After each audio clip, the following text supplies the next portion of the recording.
Hey, everybody. Welcome to another Purple Insider Extra. Matthew Coller, along with Sam Ekstrom here, who is fighting a non-COVID-y cold. And so he's being a polite gentleman by continuing to wear the mask. So Little kids get you sick. Yep. Don't have kids. We'll just move the microphone a little closer to him. So we just got done talking with Mike Zimmer here at TCO Performance Center. And I think the biggest takeaway is Kene Nwangwu, everyone. One of the biggest talking points of this week, after showing how exciting he can be and explosive in the kick return game, Mike Zimmer more or less confirmed that Dalvin Cook is going to be out this week, which reports have come out saying he's going to be out several weeks, which means Alexander Mattison, who has experience, but also the exciting, young, and very fast Kene Nwangwu. Yeah, I mean, we've kind of seen Madison struggle this year too, 3.6 yards per carry, and he's been very ineffective in those small sample sizes that the team gives him. Now, he has been better when he gets a bigger workload, and typically the Vikings give him most of the work when he fills in for Dalvin Cook, but I think this is time to go to a rotation. I mean, I looked at what Tennessee did. They had a bell cow in Derrick Henry. So what they do to replace him, they brought in three guys, Adrian Peterson, Jeremy McNichols, Deontay Foreman, and they just did running back by committee. And I'm not saying you need to go get Adrian Peterson, but I'm saying like mix it up, throw something at a defense that they're not expecting. I mean, the Lions are fully expecting Alexander Mattison, I'm sure. Yeah. They've never seen Kene Nwangwu, nor has any team really, as a running back. So why don't you use the element of surprise and throw Kene in there and see what happens? If you miss one or two blitz pickups, I think it's worth it for the change of pace and the electricity that he could bring to the offense. Yeah, for me, it's really just about how exciting he is as a player when he gets the ball in his hands. There are very few people capable of returning a kick for a touchdown under any circumstances. The fastest players, the best players rarely return one, and he's returned two, and they weren't fluky. It wasn't like somebody fell down, although someone did lose a shoe, I noticed watching the tape, but it wasn't like somebody fell down and he got lucky. He was shot out of a cannon, and then when he touched the ball one time, he gets a 7-yard gain. And we saw this in a training camp when we were watching him on a daily basis, how exciting and explosive he can be. I think you want to see more of a 50-50 or as much as he can handle in terms of his workload, even though I think it is important to pass protect. It is important to understand the routes, the number of defenders, and there's a lot of complicated things that go on third down with blitzes, but one play, one jet sweep, one toss can change a game for a player with the exciting level as Kene Nwangwu. And I think the Vikings misused Cordero Patterson, and now we've seen him explode in Atlanta. And also he won a Super Bowl with New England in sort of a hybrid role, and they didn't utilize it enough. Like, don't make that same mistake twice with Kene Nwangwu. Find ways for him to get in the game. Now, they're playing the Detroit Lions. Detroit Lions have 0 wins, but Mike Zimmer's longest answer of the day was about all the things that the Detroit Lions do well. Are you buying, Sam, that the Detroit Lions are a legitimate threat to the Vikings in this football game? I mean, the problem is for Detroit is that their offense is their weakness, and they're not really going to be able to exploit the Vikings' weakness right now, which is their injured defense. I think if the Lions were an offensive-fueled team, I would feel pretty nervous, but the fact that it's still Jared Goff, they don't have any receivers. I don't know if they're really going to be able to beat up on this defense. Maybe they'll run the ball a little bit, but I mean, if the Vikings can just shut down the pass and force the Lions to drive the field, I don't feel good about Jared Goff's chances to hang a lot of points on the board. So I still think this is the Vikings game to lose.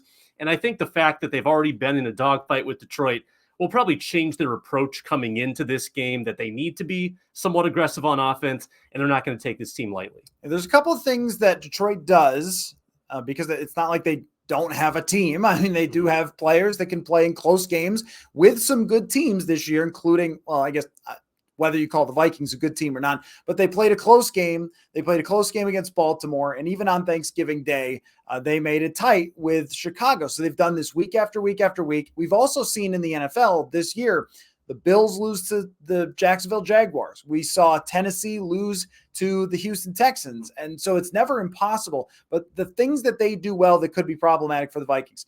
Number one, I think they run the football well. And they have a decent offensive line. We just saw a really good offensive line in San Francisco steamroll this team.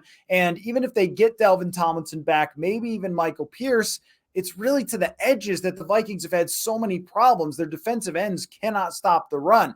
I think that's part of it. And also, if Christian Darrisaw cannot play in this game, which Mike Zimmer would not say either way, but probably not looking great for him. Little ankle, right? Ankle. That's what it is. I think he's got big ankles, having seen him, but hey-o, right? Anyway, so and Andre Patterson said too, I asked him, I said, with new guys on the defensive line, is it harder to get him to pass rush or to stop the run? And he said stop the run. So, they applied good pressure to Garoppolo last week, like 40% pressure rate, but they got beat up in the ground game because teams are just getting to the edge with those somewhat complex schemes. And Detroit, even with Jamal Williams, it's still a decent running team. Right. And so rarely in the NFL do you say, oh, it's the running game that could determine this. But in this case, if another team can control the ball for long enough, then it can be a problem. And we sort of saw that when they played Detroit before, that Detroit used a lot of motion when they were running and they created some problems, held on to the ball, and it was not a complete blowout. The other thing, too, was Everson Griffin played extremely well in that game. Everson Griffin is out, and now, like you mentioned, there's all sorts of different bodies who are playing on that defensive line. The other thing is we don't know Patrick Peterson's status either, but it doesn't really sound like or feel like Patrick Peterson is going to play against Detroit. If he's out, they are very thin and have not gotten good performances this year out of their corners. No, I mean, it's another Cam Dantzler game. I mean, best case scenario for Peterson is that he tests negative, I think, on Saturday and would have been completely asymptomatic. And that's pretty unlikely. I mean, I think the bigger worry is that this thing turns into a worry for the Pittsburgh game with Peterson. But now you've got to rely on Bashaud Breeland again, who had the lowest PFF grade in the San Francisco game. Cameron Dantzler has been up and down this year. He's had good moments. He's had down moments. He's an inconsistent young player. So granted, Detroit does not have a passing game. I mean, their wide receivers are no names. They are all about throwing short. Jared Goff is not going to work the ball down the field. We saw that with LA as well. So I think the worst thing you could do is allow them to get into those third and very manageables, third and shorts where they don't need to throw the ball down the field. Because if they do, even with a no-name pass rush, I still think that's advantage Vikings. Another thing to mention, advantage Vikings, which there should be quite a few here. It's the Detroit Lions. Kirk Cousins demolishes generally the Detroit Lions. He did not have his best game the last time he played him, but he is from Michigan. Every time he's gone into that building has just shredded them. Now, it's not the Matt Patricia defense anymore, but it's also not a defense that really scares you. The only thing that would be a little concerning is that sometimes if teams can stop the run with their front four, then they start playing too deep. It gets a little bit harder, and that has happened in a game or two against Cousins. But if you're going to be confident in a bounce-back game from what was graded by PFF as his worst game of the year against San Francisco, I mean, this is the absolute right opponent before you play a talented defense against Pittsburgh. Yeah, puzzling why Kirk Cousins was as ineffective as he was in that first Detroit game. I didn't really understand why they were so unassertive on offense, why Cousins was so skittish. I think he threw an interception that game. It was ugly. I was doing some digging, too, on play action when Dalvin Cook is out of the game, whether it's as effective, less effective when it's Madison. And their play action without Dalvin Cook has been bad in this system since 2019. Without Dalvin Cook, play action passer rating is like 78. For whatever reason, it just doesn't work as well when Cook's not in there. So we'll see if he can get that going, because that is sort of the engine that drives this offense when they can get in those play action situations and get the ball downfield to Thielen and Jefferson. Right. I wonder if the stacked boxes is different, because Mike Zimmer talked to us about how they just play a lot more two deep safeties when it's Alexander Mattison, which is totally fair because Alexander Mattison does not have the same level of explosiveness as Dalvin Cook when Dalvin Cook is at his best. But we know this is, even he hasn't been as good this year, his reputation, teams are going to still game plan to stop him. So if you were to give me a fear factor, we could call it, of the Vikings losing to Detroit, I want you to give me two different numbers. I want you to give me the first number is what's realistic, what percentage chance Detroit actually has, versus how afraid Vikings fans are of this game, because this one just has that feeling of everything is set up, you should just cruise. But once a year, there's the Indy game in 2016, there's the 2018 game against Buffalo, there's last year against Atlanta. I mean, these things do happen in the NFL. I'm not trying to say I think it's going to happen or that I'll predict it, but there has to be a different fear factor from the actual percentage chance. Right. Well, you go back to the winless Lions in 2008, and they took the Vikings to the wire twice, right? And they've done it once this year. So clearly bad things can happen when you play a winless team. I think it's about a 35% actual chance they lose. I think 1 out of 3. You play this game 3 times, you win 2. And I think the fear factor in the fan base is about a 6, like 6 out of 10. I mean, I think they're definitely leaning toward very fearful because of what a loss represents, because of just the lack of momentum going into this game. Detroit's had a little extra rest.